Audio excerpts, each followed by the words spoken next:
Arabic? Anyone doesn't speak Arabic? Oh, شوية شوية. Oh, we have more audience talking Arabic, no English. It's okay. We announced actually the talk as Arabic format. طب حد ما بيتكلمش إنجليزي؟ Perfect. So عربي ولا إنجليزي؟ خلينا إنجليزي عشان الجمهور الأجنبي. Is this fine? Right? تمام. إيه؟ عربي. Okay. Let's mix. Okay. Perfect. Okay. Good evening, everyone. My name is Magdi Mostafa. I'm Egyptian artist, you can say, or sound investigator.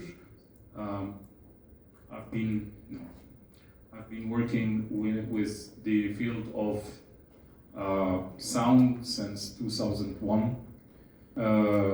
Back in that time, maybe it was the beginning of the era of internet technology in the Middle East.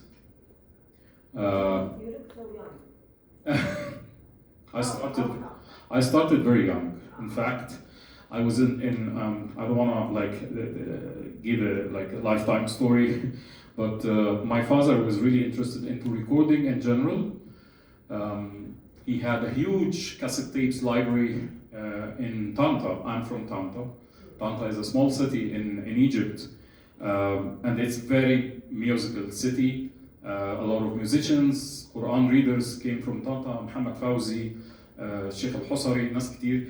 وعندنا المولد وسيد البدوي والحاجات دي. فاحنا we are very as like this delta, Nile Delta people are very used to music and traditional music, and also my father was engaging into some international music taste. So I personally was involved into this listening practices through my father, who had this passion, and I started in 2001 with this internet revolution, I would say, that affected all the young Arab people back in this time who were exposed to new knowledge through clicking at home. Which is completely different from beforehand. You had to gain this knowledge through reading or traveling, which is not maybe available for everyone. So I was lucky actually to be from the first generation exposed to the new millennium technology in the Middle East, dial-up technology, very slow internet, but we had this opportunity to check what's happening around the world. And in this sense, I got the chance to learn software. And that was the beginning. Of course, in the very beginning, I started working with tapes, cassette tapes, my first ever installation. This is, before I skip this is an installation that you can see upstairs. Called Sound Cells, Elements of the Unexpected. I wish if everyone experienced already this work upstairs. It's a bit loud, it's a bit dynamic, kind of impactful, large-scale industrial piece that was originally made back in 2012 for Art Dubai Commission. This is a site-specific piece responding to the economy of Arabian Gulf. I will also talk about this more through the talk, but this is not, I mean, if you think about this outcome, how it came, like, it's actually based on sound practices and deep listening. Is a container for many meaningful things like economic things, social things. Again, I want to go back. This is also exhibited upstairs. The beginning was in 2002, where I made this experiment, 2002, 2003, at the Palace of the Arts in Cairo Opera House, that I made. I used the sound system from the Cairo Opera House at Cairo Youth Saloon. Cairo Youth Saloon is a huge event. You can see a lot of people, a lot of artists, like 10,000 people in the opening, more or less. So it was an opportunity for me as a student to show my first sound work back in 2000, between 2002 and 2003. I used the sound system from the ceiling, the sound system that is already embedded into the building, because I had nothing. I just had my computer and I had headphone and small sound system at home. So in order to create something that is immersive and maybe site-specific, I have used, I got this idea to use a sound system that exists already in the building, and I have dedicated 8 tapes, and I give it to the Ministry of Culture, to the management of the palace, to show this piece in the Palace of the Arts. And I think this, even if it's kind of distant history right now, when I think of it 25 years ago, it was like a milestone, very important, impactful beginning for me to face people and to show something in huge building, 3 floors actually, very nice building. If you can Google it, Palace of the Arts in Cairo Opera House. That was considered one of the earliest sound installations done by Egyptian artists in this era. I was very proud of this, and I moved on to the Sound Cell series, and this is يعني واحدة من أهم المشاريع اللي أنا بعتز بيها مع الفنان المصري أحمد بسيوني. Ahmed Bassiouni, also his work is exhibited upstairs actually, and this is a remarkable project that we did together based on also the topic that we had in this workshop here, which is the soundscaping and acoustic observations in the city soundscape. This is back in 2006, 2007. And the main idea of this work, I mean, also, it doesn't sound very long ago, but believe me, the changes that happened was very quick. Like, we became more accepting to this type of practices in a very short amount of time. I remember when we did this work, it was kind of challenging for us to convince Ministry of Culture and the jury of the event and the sponsors that this is a valid work that deserves support, because maybe we had this challenge of relying so much on classical formats of arts, yani paintings, sculptures, things like that. So when we started working with experimental sound or computer in the early 2000s, that was kind of like a question mark. And we kind of covered these areas of map even before GPS system was used or present.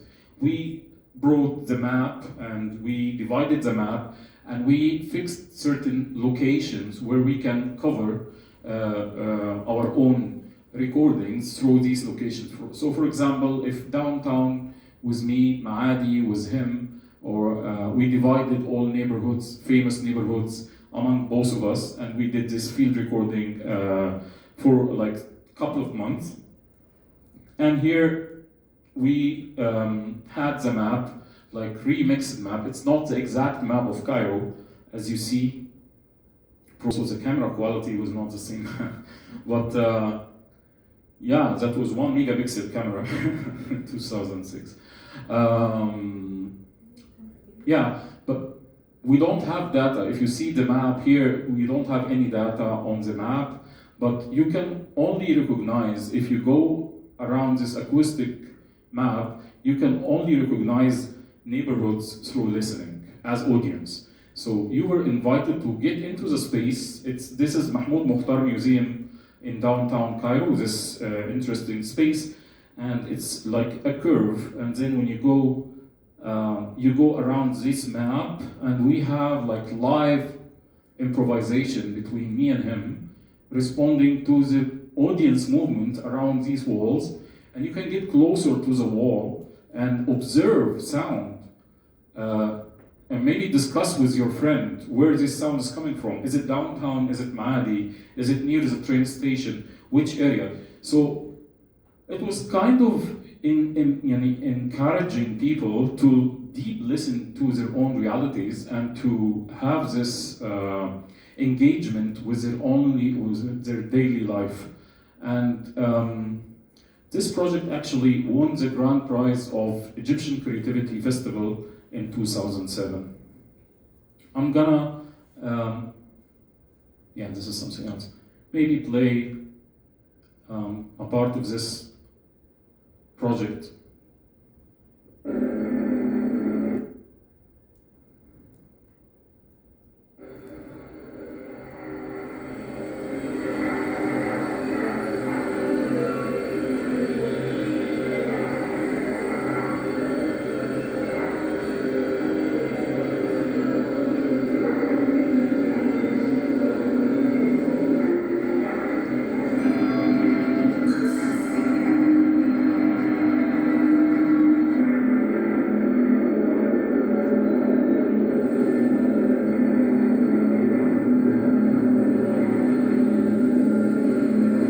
المدينة اللي بتتمدد أو expanding the city.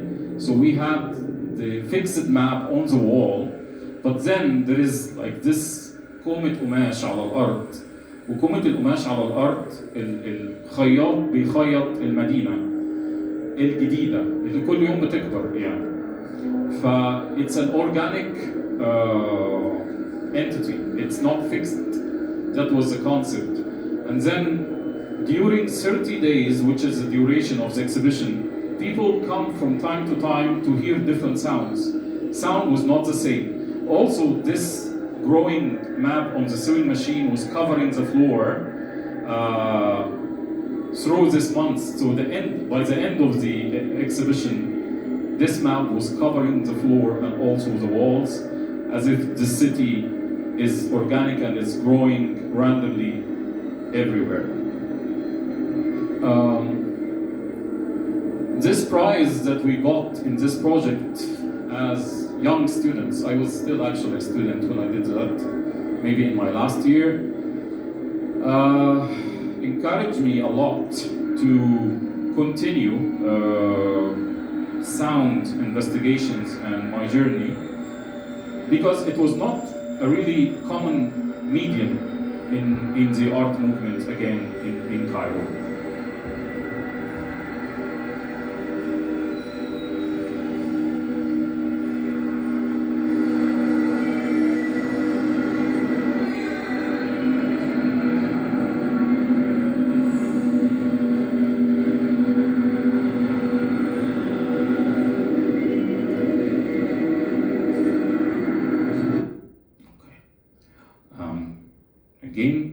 So moving to another milestone or main station of Sound Cells series of work.